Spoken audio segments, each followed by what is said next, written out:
Now your baby is officially on the move. They are cruising around furniture, opening drawers, grabbing whatever catches their eye, and yes, leaving a trail of mess behind them. From now on, your baby won't slow down unless they are asleep, strapped into a high chair, or deeply absorbed and focused on some activity. So in today's video, I'll share Montessori-inspired DIY activities to develop fine motor skills for babies aged 9 to 12 months. I'll also share many different gross motor play options that you can add to your home to support their milestones. So without further ado, let's jump right in.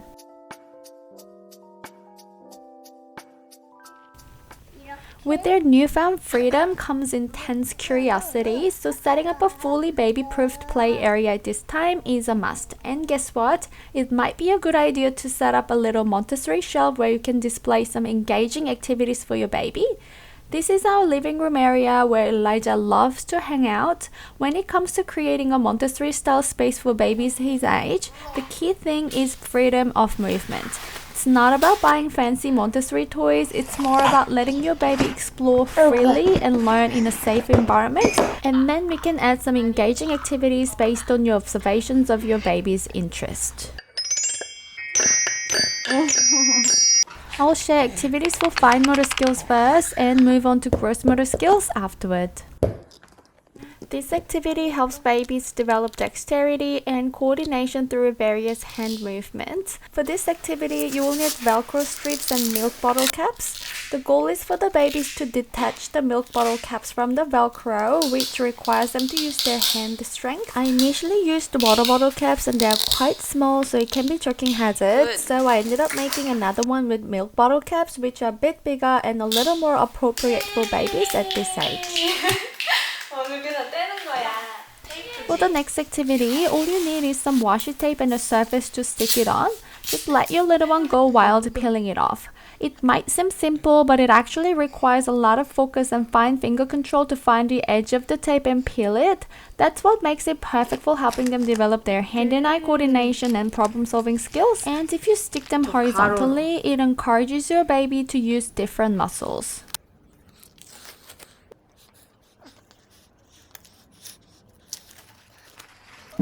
Elijah always loves crumpling up these beeswax wraps because of their texture. So I had this idea to wrap a banana in one of my old wraps for him to unwrap, and he really loved it. I realized it's actually helping him learn about object permanence and work on his fine motor skills. Plus, it's giving him some cool tactile sensory stimulation. So I highly recommend trying out this activity with your little one.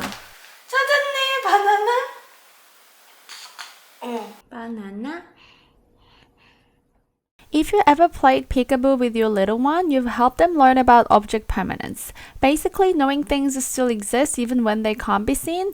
I made Elijah a DIY object permanence box from a shoebox, cutting a hole in the lid and one side for the bowl to roll out. And just add a little slope inside using the piece from the side and you're good to go.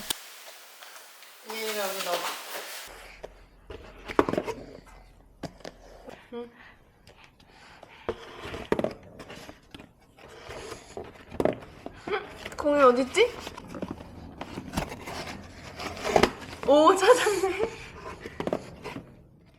This spinning drum had been untouched for a long time, so I decided to stick our headshot photos on it to breathe new life into it. Now, not only does he get the joy of making it spin and create sound, but he also gets to see familiar faces while he's at it.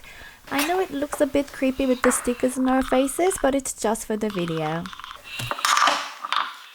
Is it just my son who loves to open and pull out all of the wipes?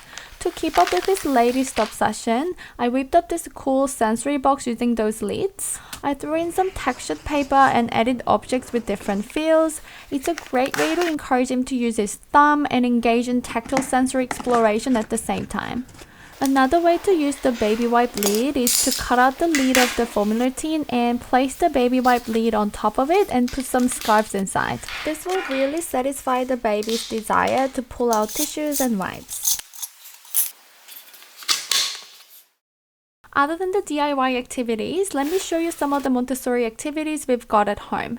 We've got this toy closet where we keep all of our Lena's and Elijah's stuff, but tucked away in the little corner drawer here is where we stash Elijah's toys that are currently age appropriate but kept for rotation. I usually only display about 6 to 8 toys for Elijah at a time, and the rest is tucked away.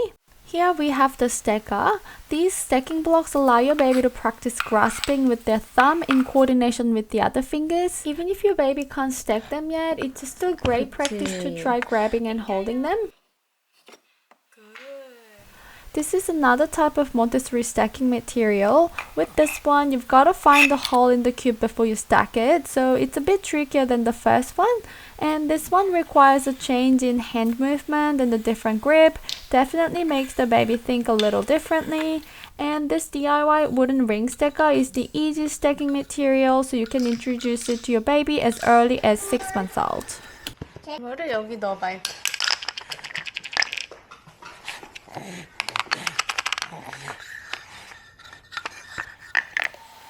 This is a Montessori wooden cup and egg. At first, when he was about 9 months old, he would just dump the egg out of the cup, but now 3 months later, he's actually figured out how to put the egg back in.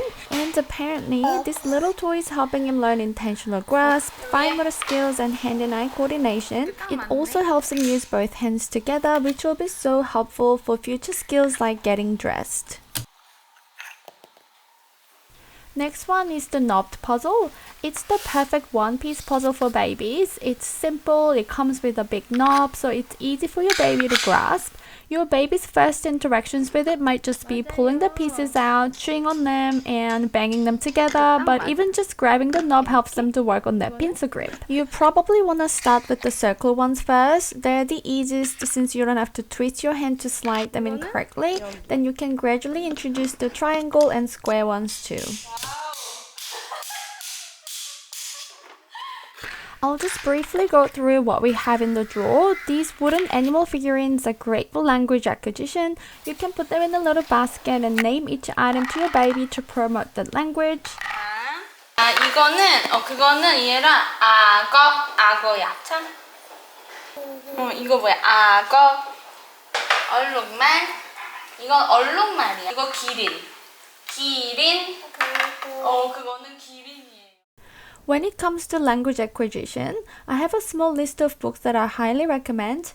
It's best to steer clear of books featuring animals dressed up like humans and brushing their teeth and whatnot. Instead, preferably opt for simple books with real images. Touchy-feely board books are great as well. One collection we particularly love is That's Not My Puppy, which Elijah really enjoys because it features different textures on each page.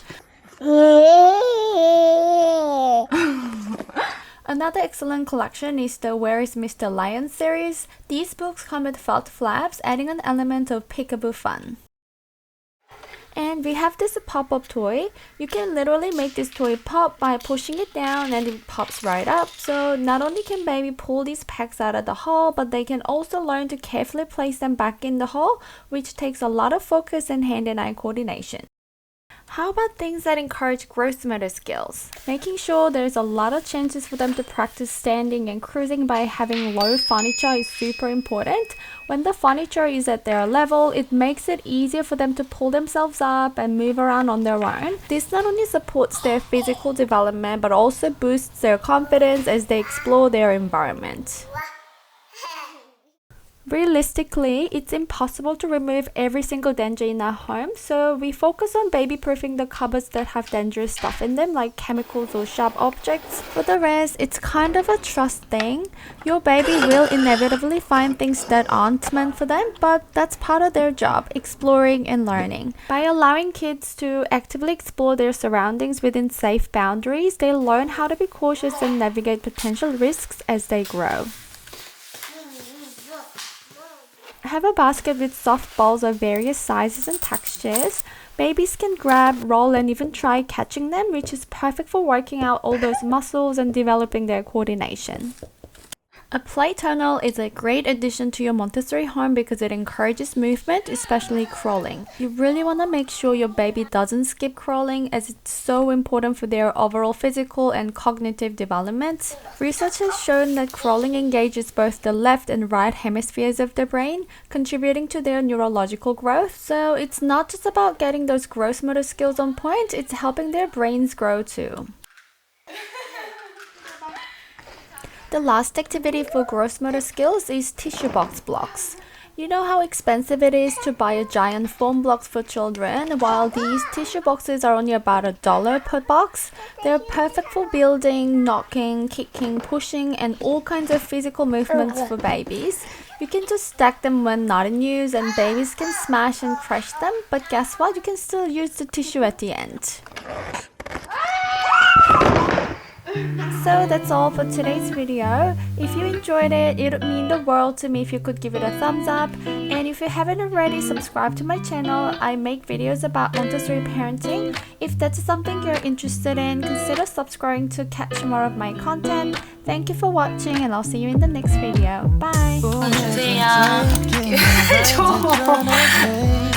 눈치 보면서 들어가 할 때 찾아